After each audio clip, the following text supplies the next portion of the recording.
All right, today on the Leadership Puzzle, I have the pleasure of welcoming Jeff Yates. He is a longtime friend, a fellow entrepreneur, and a fellow bear. Jeff has had a fantastic entrepreneurial adventure, owning multiple Subway stores, working with senior living, and finally getting into employee assessments. He is one of the foremost experts in assessments, and I am so excited that he agreed to join us today. We're going to cover a lot of ground, so hold on to your hats. Jeff, welcome to the Leadership Puzzle. Hey, Jeff, thanks. It's always fun when Jeffs can get together, right? Because Yeah, we know that we're exactly. in good company. But Exactly. appreciate the opportunity. It's always fun to visit. Yeah, for sure. All right. So before we get into the world of assessments, you have this amazing story. Can you give like that elevator pitch of your career? Because I think you have an interesting element of how you got into assessments to begin with. And so, let's set that as the stage. Yeah, thanks. So, serial entrepreneur since third grade, right? My first job was selling mistletoe door to door in Houston growing up, and parlayed that into the summer mowing job for my third grade teacher. Things we wouldn't even allow our third grader to do these days. But fast forward as an entrepreneurship major from Baylor, uh, really thought I wanted to go one route, and that was the golf industry, but then somehow ended up in the food business. So my partners and I, we had a variety of more than 25 different types of food service, Subway, Marble Slab Creamery, did that for a long time. And, it was just constant employee challenges. But, it was a fun business. We did a lot of fun things, learned a lot. But at the end of the day, it was honestly the employees that were the reason why I sold. I told my wife if I was going to see another hourly wage employee, I was probably going to kill them. And so it's better to sell them, right? And just move on. But it kind of simultaneous to that, my grandparents were my heroes growing up. They had a really bad experience in a senior housing location where my grandfather nearly died a couple of times from just lack of proper care. And so my calling just became I want to go fix that for everybody else's grandparents. And so starting through development, thinking that would be the way to go. Ironically, that did not end well through a series of things that were well beyond our control, but the project crashed and burned. And it was at that moment, kind of a dark time, I would tell you, just in the process, where I was introduced to a unique assessment that a friend of mine said, "Hey, take this." And I took the assessment. I was like, "Well, that's really interesting." And kind of fast forward, that's where I realized that this assessment tool could actually help me accomplish what I wanted to do in senior living differently than what I thought I was going to do, going to build locations. So that's kind of where we ended up with the company that we've had for now 9 years, and obviously spread far beyond senior living and how we can impact people. But I always say, I've sat in that chair, I've seen so much, just like you have in your career. Employees are crazy and they will try everything. And at the end of the day, I think having sat in that chair helps us better understand how we can help the folks we serve. Yeah, I think our audience of HR professionals and CEOs and other leaders can resonate with that sentiment. Absolutely. I always chuckle that I thought, gosh, after 30 years of managing people in all over the world, I I thought I'd seen everything, and every day people surprise me. So, it's interesting. Um, now, I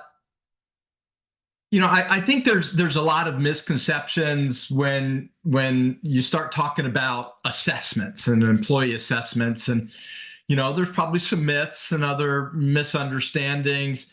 How, what misconception did you have when you first got involved in iWork Zone, the product, that the company that you now co-own, and what do you find today is some myths or misunderstandings about assessments?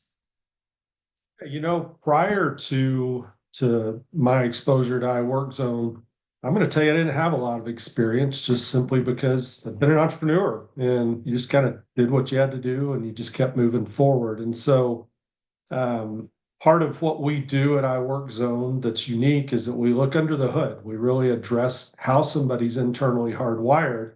And because of my wiring, the first year of my involvement, I spent studying everybody else's assessment because I had to understand it had to make sense. Why? Why is this different? And so that's where I got I would joke I probably got a master's degree without the certificate on the wall just from studying and understanding what all these other companies do. And so that was where my education began. Certainly, I've learned a lot over the years, and we've seen a big shift in the world of assessments. Really, pre-COVID, assessments were a really big thing, mostly behavioral assessments, which I'm sure we'll talk more about some of that.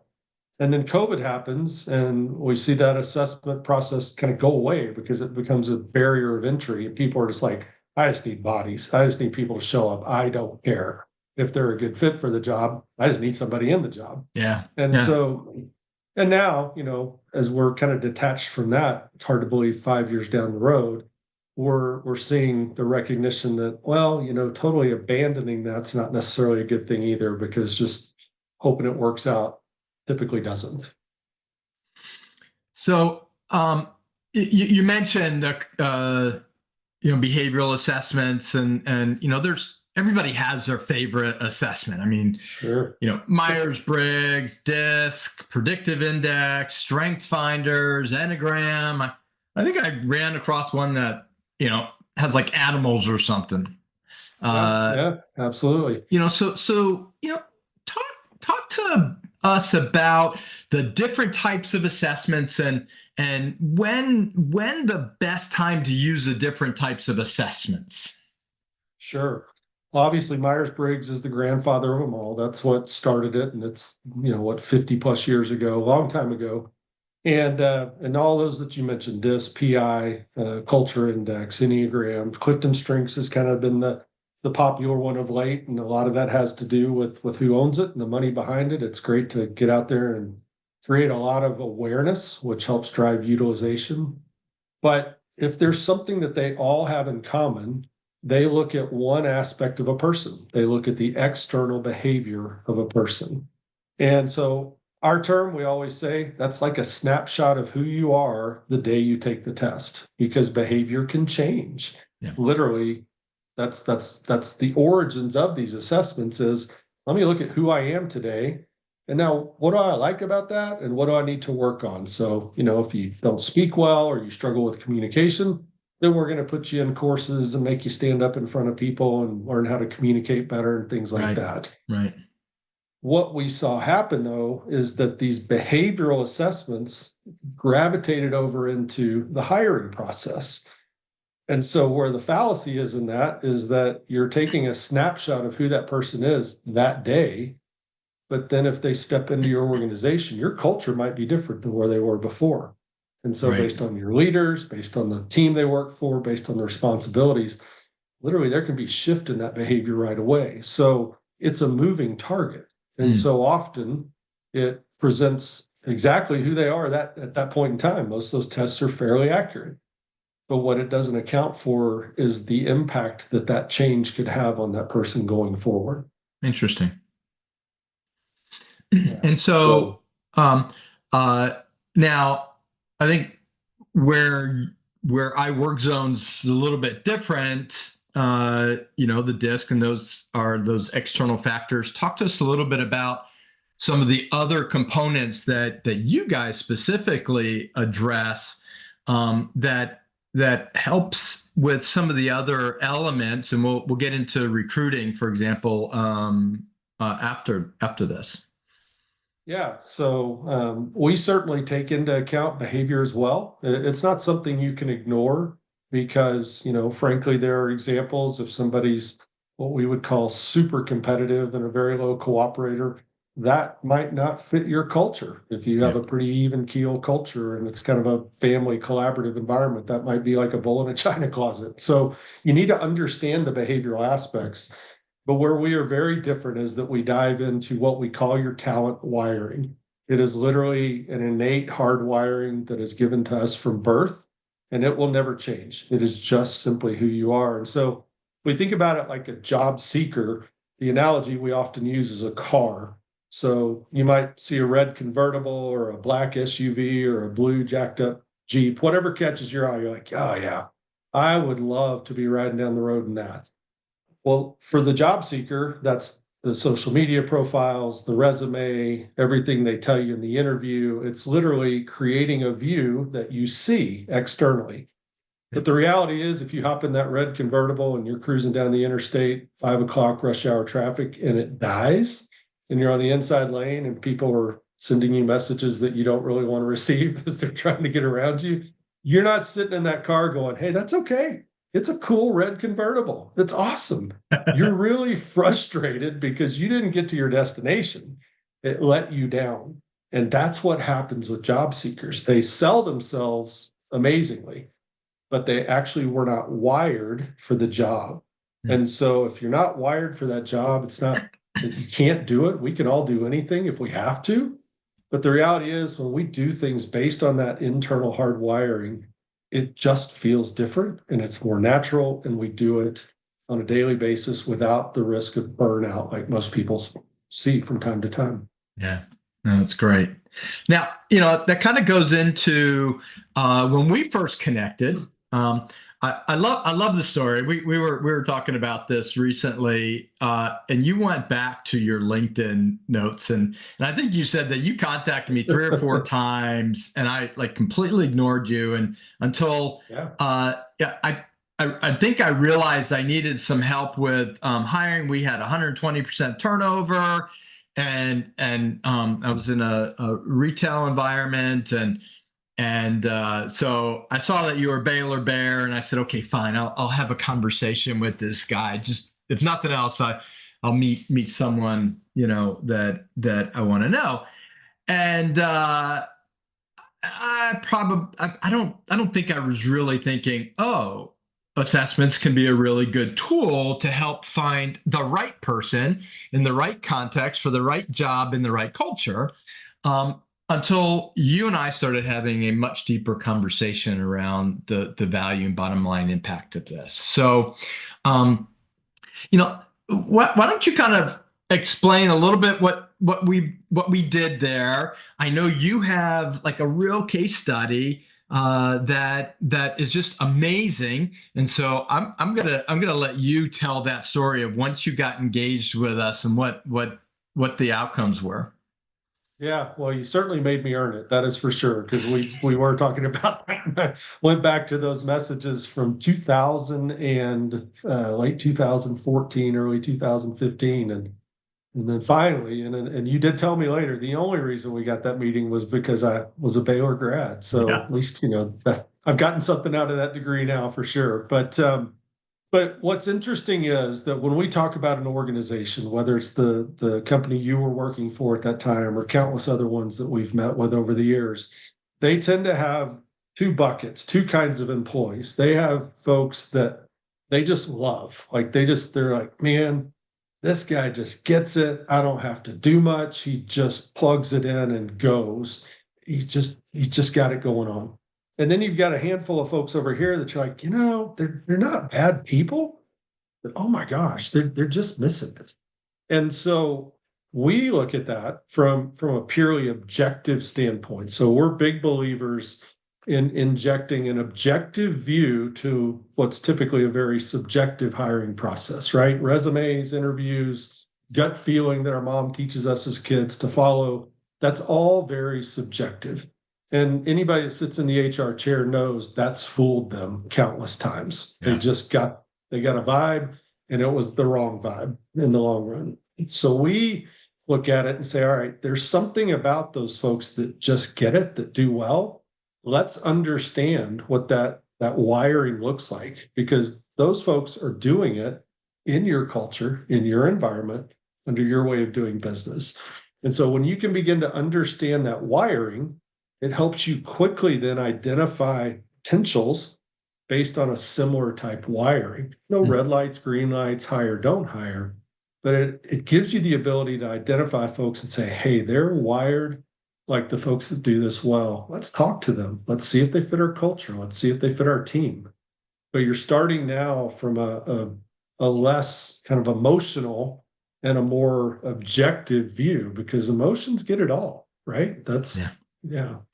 Well, I can't tell you how many times I, uh, you know, interviewed someone and said, "Oh, they're great," and this usually happens with salespeople where they can sell themselves, but boy, Yeah. they just you get them in, and you're like, "Oh, what happened?"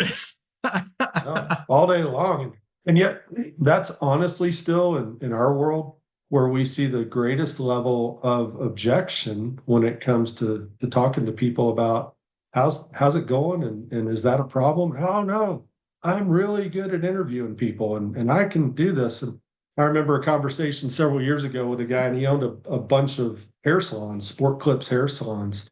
And so we're meeting and we're talking, and I'm explaining what we do. And he's just like leaning back, not really into it. I noticed he had a golf shirt on. He had a country club logo on his sleeve. And so just middle of the conversation, I'm like, hey, do you like golf? And his like literally he leans forward, like body posture changes. Now we've struck a chord. So, oh, I love golf. And so I'm like, well, hey, me too. I played in college. I played for a living for a while. Love golf, still my favorite thing to do. So we end up in a conversation for 10 minutes about golf and favorite courses and where we like to play. And then I stopped and I said, Jay, I just got you. Because if this had been an interview, you now like me, like you'd give me a shot. Well, if you put me to work, you'd fire me day one because I'd cut somebody's hair to be really bad. But the reality is, you should have taken me to play golf, but you should have never hired me. And that's what happens in those conversations all Yeah, the time. You yeah, find that common bond, and then you suddenly like them. And so now the emotions overrule objectivity yeah, and putting the person in the right seat on the bus. And honestly, at the end of the day, the one you're hurting the most is that job seeker because you're setting them up to fail. yeah. Well, and it's also costing the company. I think I've heard anywhere, depending on the level and scope of the job, it can cost anywhere from 5,000 to upwards of $50,000 to replace a bad hire or replace an employee. I mean, just in turnover in general. So, Exactly. needless to say that making a mistake in hiring is really expensive for a company. Yes. How do you see that, like an assessment, I work zone? How does that reduce the risk? What examples, what experience you have, and like real data that people can kind of look at and go, oh, okay, you know what? Doing the right employee assessment, pre-hire assessment, actually has some tangible benefits to me. Sure. Well, if we start and we figure in what's it cost, that cost of hire, it starts with what's the HR team's cost to even engage in finding that new hire. And so if you're just out there sourcing and you're going to go through, you get 100 resumes or 200 resumes, applications, is it beneficial for that HR generalist to sit there and go through 200 resumes and try and throw a dart at the right ones that are going to be good? Or if there's an objective way to scan through that 200 and prioritize them based on these folks are wired just like us in our successful employees. Well, that's the starting point. And that's one of the things we did for you in your previous organization. We cut the number of interviews by more than half. And Mm. so that's a time savings, that's a monetary savings. But then the real tangible evidence is what's turnover.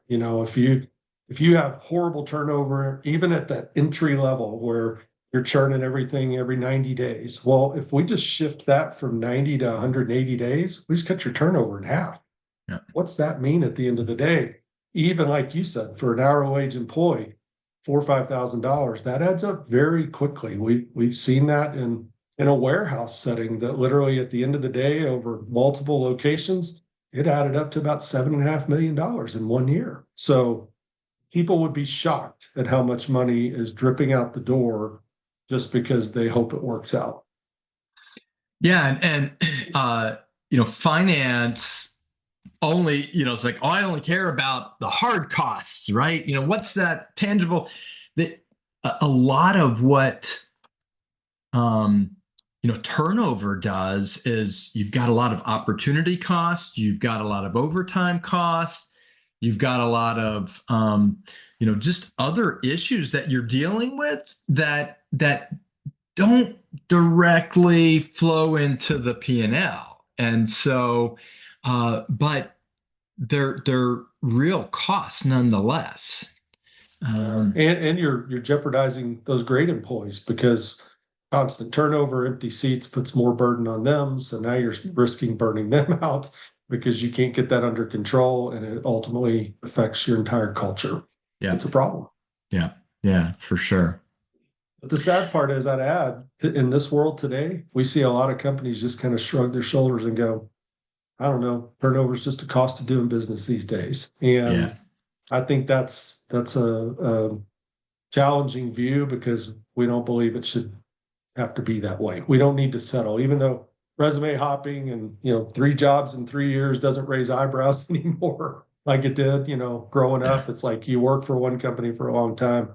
And so I think that's one of the battles today. And one of our kind of commitments is to try and help people understand it doesn't have to be that way. You yeah. don't have to accept the fact that you're just going to live in that turnover world. Now, so how does let's sit on this turnover kind of issue. So you do the pre-hire assessment. You know that they're hardwired for the job. If you have the broader context of the culture, you know that they're probably a pretty good fit to the culture of the organization. Um, Yet management comes into play. There's other things that can disgruntle an employee. Um, how do you think some of those components work with assessments, and are you able to identify anything within that scope of that might be a predictor of someone leaving, even though they appear to have all the right boxes ticked? Absolutely. It's we work with a lot of job seekers too, like career development, transition. That's one of the things we tell them is that based on how they're wired, they need to assess and kind of understand the culture of the organization and leadership because sometimes it may not be a good fit, even though you fit every criteria for that particular job. As a good example, I mentioned earlier, that realistic nature. So somebody that's very much a why person, they step into an organization that training on day one is throwing you a shirt, patting you on the back, saying lunch is at 12, payday's Friday, go get them. And they walk away, that person's going to fail more times than not. And it's not their fault. It's the culture of the organization, and that company doesn't want to give you the time to ask 1,000 questions. So bottom line, that's just not a good cultural fit. But that's where we see the most opportunity, honestly. Hiring is not easy. I'm not going to dumb it down that much, but we think hiring is the easiest part. It's easy to kind of objectively say these people are wired for the job. The biggest value is understanding the teams you work with every day. This how leadership communicates with you, how leadership works together, because they're all wired a certain way as well. So we've been talking about a specific position. Maybe you have this role you're trying to fill, and you've got superstars and people that underperform. Let's find more of these superstars. But really, to us, the biggest benefit for an organization is taking a team of leaders, taking a team that works together, shifting their mindset away from do what I said to let me communicate with you in a way that makes sense to you. And what makes sense the most is how they're wired. And so I think to your point, culture is everything when it comes to how somebody's wired. And some people just aren't a good fit. Yeah. Yeah. You bring up kind of leadership and team and whatnot. And we had the opportunity recently to work together on an executive leadership program where, you came in and conducted the you call it a talent selfie, and we looked at all the executives. We got the CEO in there as well. And it was truly insightful because the CEO had a completely different profile than the rest of the team. And they were like, the light bulb went off. I'm like, oh, wow. Now we understand, why there seems to be some disconnect, even though, the the the outcome, what they're trying to get to is all the same. As how they got there there was a little bit more clash than they needed to. Exactly. Yeah, that's a great example because, I think especially the head of that organization, he was doing a lot of head shaking, going, okay, now this starts to make sense because, in that scenario, a guy just not terribly consumed with all the gory details or the whys about life. But in that industry, there requires a lot of kind of technical minds and detail-oriented black and white thinkers. And he was more high level and just let's go, let's solve the problems of the world and find the next one. And so I think that's a perfect example where you have people underneath you that ultimately make you as a leader look really good and very successful, but it's because they see things you simply don't see. But to help you communicate better with them, you have to come at it from their point of view. And so that's just so critical and something that's so missed so often because Yeah. especially when you get up into higher level positions, they've gotten there because they fight hard, they work hard, they push hard, but at the end of the day, sometimes that leaves kind of a trail of destruction along the way too. Yeah. And if you Yeah. can learn to communicate in ways that really support and help each other, now we're really making sense and we start rowing in the same direction, even though we have different responsibilities. Yeah. Interesting. Now, um, do you think that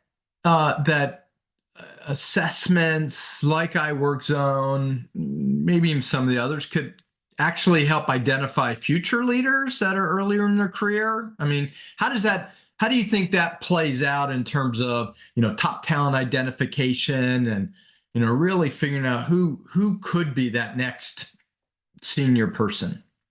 Yeah, 100%. The origins of our company are actually tied back to workforce development agencies. And the whole point of that, and even how some of our process works, it will help you identify jobs that you're wired for immediately, like it's very entry level, walk in the door. But then it also identifies jobs that you could aspire to be. The only difference is time, education, maybe experience. And so that is so true inside of an organization that ultimately you want to grow your own. You want to find folks that walk in on day one. It's important for them to kind of touch different aspects of the business. But really quickly, you can identify folks that are wired like those folks at the top. And you start to groom them and expose them to things and teach them because you know they're capable based on the wires. Never a guarantee of success by any stretch. Yeah. But if you know they're wired for it, then there's a good chance that you can grow them inside the organization very quickly. Now you would have to establish a talent pattern for Mhm. those critical roles in that succession path, because that would then help you to see, who who has those that a similar kind of pattern from that hardwiring. Is that kind of how you would look at that? Yeah, 100%. Because, at the end of the day, some people are just going to be naturally drawn and capable of dealing with the gory detail, all the living in the weeds. That may make a great leader, but that may make a great leader that's never out front, right? They're the ones that never let us miss a thing. Then you've got folks that are very much just business development type driven that just, they don't care how we're doing it. They don't care why we're doing it. They just want to know which mountain they're supposed to climb today and they'll go do it. And so as you understand the structure of the existing leadership and organization and how they're wired, that helps you create that path along the way. And then, there's steps in between, whether it's, next level up, a department leader, a team leader, and you just keep working your way up, but kind of knowing as an organization, that funnel gets smaller and smaller, and there's only a few folks that are going to be truly wired and climb all the way up. Not demeaning to the others, because we need all of them, right? I Yeah. used to say in the subway business, I was thankful that there were some people that just wanted to be a sandwich artist for 4 hours a day for the rest of their life, because that's what made the world go round. Yeah. So it takes all kinds, and there's no wrong answer in that. But Yeah. if you identify folks based on that wiring, you're already a step ahead. Now, have you seen any situations, or have you experienced situations where maybe you had a struggling leader and you came in, they did the assessment, and they were able to really understand themselves a little bit better, where they could transform into the leader that maybe someone thought they could be? I think that's a great question. And I think, especially when you're talking about leaders, they tend to be pretty set in their ways. They tend to kind of say, I know everything about me. I think of one particular situation. It was a VP of sales role for a big senior living operator that we were working with. And we were about to go do a leadership development conference for all of their sales directors from different communities around the country. The one person that had not completed the assessment prior to the meeting was the VP of sales. And we're like, hey, you got to take this before we get to town. I Yeah. mean, you're like the key in this. She took it, and she just sent me an email, and she just said, I hate this. And I said, let's talk. And it was a great and productive conversation around, she knew who she was. She actually didn't like who she was on the inside. And so she'd been running from it. And we were able to actually give her the freedom to embrace that who she was is perfect, and channel it in a different way, and help her really embrace, this is who I am. There was no mistake about that. And when I'm transparent that way with my team, it's just going to be more effective. So I think that's one thing that really jumps out, because some people run from that, some people know it. And the other example I would think of is, there's a lot of leaders that are very strong personalities. So again, behavior, super type A's, really demanding, commanding folks that step on toes. It's a hurricane every day. And I think of one in particular that's exactly how he was wired, but actually, or how he acted, but his wiring was such that he's actually just a big old teddy bear. Just nobody ever knew it. And so one of the things we did there was give his team permission to literally just stand in front and go, stop, I need to talk to you. And his recognition that he had to take his foot off the gas and then let them see who he really was, which allowed them to connect with him. Because otherwise they just saw a blur go by every day. So I don't know if Interesting. that answers that question, but it's Yeah. a lot you can learn from a leadership person working directly with them. Yeah. But I know you've also told me a story of where I think someone that you hired that in a previous company was not very happy and was just in the wrong job that they were hardwired for, and you brought her into your company, and it's just flourished because it's exactly who she's supposed to be. Yeah, we see that a lot. The one particular lady I'm thinking of, if it's the same one, lady worked in accounting for years, and she was completely wired for the opposite of that: marketing, promotion, get out there and meet people. And yet she was in a role that paid the bills, it got her kids through college, and so we can all just do what we have to do. But she hated getting out of bed every morning because it just was a job. Yeah. And so then to create the opportunity where it's total freedom, and I just get to go do whatever I want to do, and it's just fun to watch somebody be released like that and just go Yeah. flourish, because it's undeniable. It's truly something that's inside of us, that if we're doing something kind of contrary to that wiring, we will feel that. It's like kind of grinding against things, and we can ignore it and just push through. And I think, older generations, I think about my grandfather, I think about my in-laws, people that worked in the same job for 30 some odd years and live on a pension. My generation can't spell pension. We don't even know what that means, right? but they just took a job and they just did it, not Yeah, because they wanted to, because they had to. they had And to. I just Yeah. think in the world we live today, there's too much opportunity to go find that true freedom and how you're wired and be the best version of you. Yeah. Well, and uh, it, it's interesting because we've talked a lot about how you can use it within the context of a business and hiring and developing leaders and whatnot. But I think you've also seen where your assessment specifically can actually be used for marriages and other relationships. So maybe we end there from the questioning perspective on, okay, what are some of the other ways that that you've seen that you can use some of these assessments to help the relationships outside of work? Yeah, that's a great question because at the end of the day, we are who we are, right? I mean, we talk about this mainly in the context of work. And there are certainly variations when we're around a small group of people that know us intimately well and they're our best friends. They'll see a little bit different sides of us. But at the end of the day, that engine under the hood, that wiring that we are given, it really dictates every aspect of our life and what we do. And so often we see that in like college kids. I just got back from spending a week with a bunch of kids that are already post grad. They're in a post grad program. They have their degrees. And I can't tell you how many of them I've sat down with and said, where are you coming from? What'd you major in? Where are you going?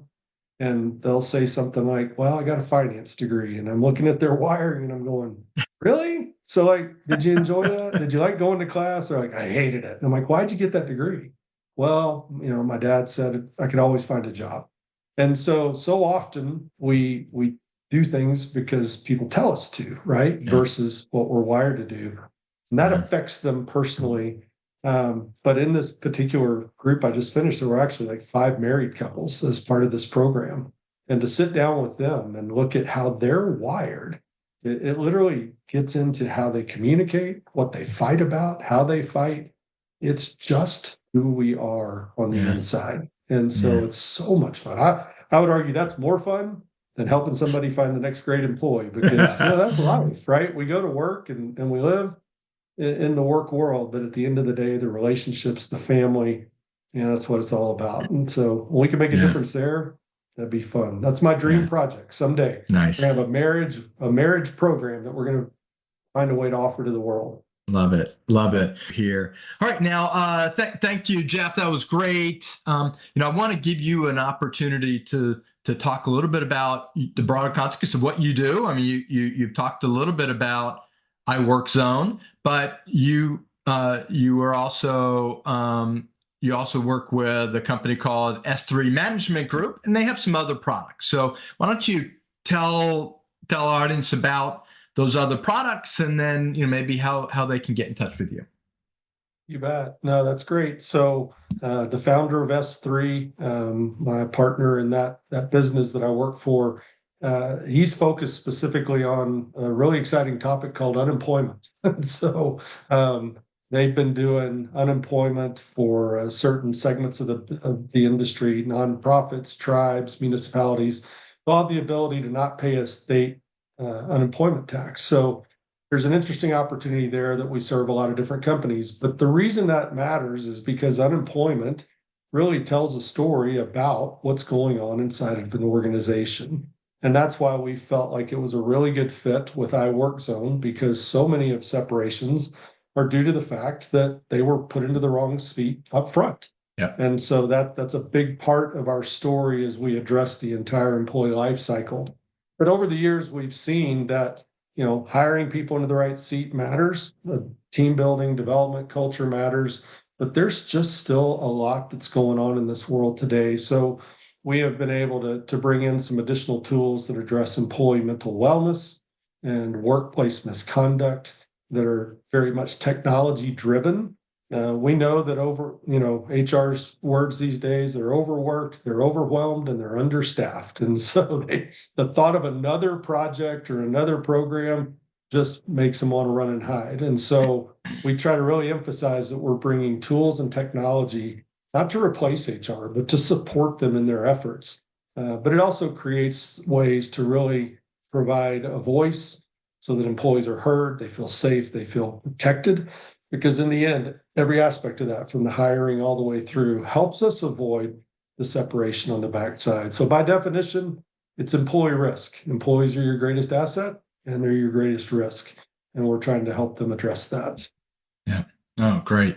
Now, how do they get in touch with you? Website? Yeah. iworkzone.net is our assessment website. s3managementgroup.com. It's where you find the broader portfolio. I'm on LinkedIn, very easy to find there as well. Would love to connect and visit with anybody. And be sure to mention that you saw Jeff on the leadership puzzle. He'll give you white glove service that way. Absolutely. Well, hey, Jeff, thank you so much for joining me on the leadership puzzle. I really enjoyed our conversation. It was really enlightening. And of course, if you've liked this conversation, please feel free to like, share, subscribe. We'd love to hear comments from you, and we'll see you next time. Thanks again, Jeff. Thanks so much, Jeff. Take care.